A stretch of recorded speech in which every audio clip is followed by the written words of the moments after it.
ఆయన కల్కి ట్రైలర్ చూసారా, ఎలా అనిపించింది? చూశాను నా, బాగుంది, నైస్. ఏం నచ్చింది భయ్య మీకు అందులో? ప్రభాస్ గారి యాక్షన్ నచ్చింది, ఇంకా డైలాగ్ పర్ఫార్మెన్స్ కూడా బాగుంది. అంటే ప్రభాస్ అన్న లుక్ గెటప్ అది అంత ఎలా అనిపించింది? అంతా యూనిక్గా అనిపించింది అన్న, కొత్తగా ట్రై చేస్తారు, బాగుంటుంది సినిమా. చాలా మంది బాగాలేదు అంటున్నారు కదా భయ్య. నాకైతే నచ్చింది భయ్య. దీపికా పదుకొనే యాక్షన్ ఎలా అనిపించింది? దీపికా గారి యాక్షన్ కూడా కొంచెం వెరైటీగా ఉంది. ట్రైలర్లో మీరు కమల్ హాసన్ గారిని గుర్తించారా?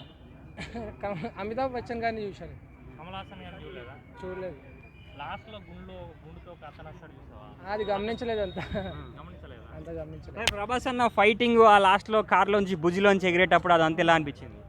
అదంతా బాగుందన్న, ఎలివేషన్స్ ఎలా ఉన్నాయి? ఎలివేషన్స్ బాగున్నాయి, హై పీక్స్. ఓకే, ఎంత కలెక్ట్ చేస్తుందని మీరు అనుకుంటున్నారు? ఎంత కలెక్ట్ చేస్తున్నా నేను చెప్పలేం, maybe 1000 crores. Baahubali record break చేసిద్దా? అది చెప్పలేము, నాకు ఇష్టం. ఓకే బ్రదర్, యాక్చువల్లీ ఇప్పుడు June 27 వస్తుంది కదా, అది మంచి రైనీ సీజన్. వర్షాలు పడితే ఫ్యామిలీ ఆడియన్స్ పోవడానికి చాలా కష్టం అని చెప్పి కొంతమంది కామెంట్ చేస్తున్నారు. దానిపైన మీ ఒపీనియన్ ఏంటి? అలా ఏమి ఉండదన్న, వెళ్తారు. ప్రభాస్ గారికి వరల్డ్ వైడ్ ఫ్యాన్స్ ఉన్నారు. గట్టి వర్షం పడితే మీరు వెళ్ళి చూస్తారా?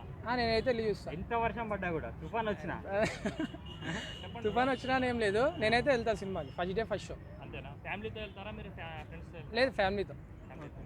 Thank you. థ్యాంక్ యూ భయ్య.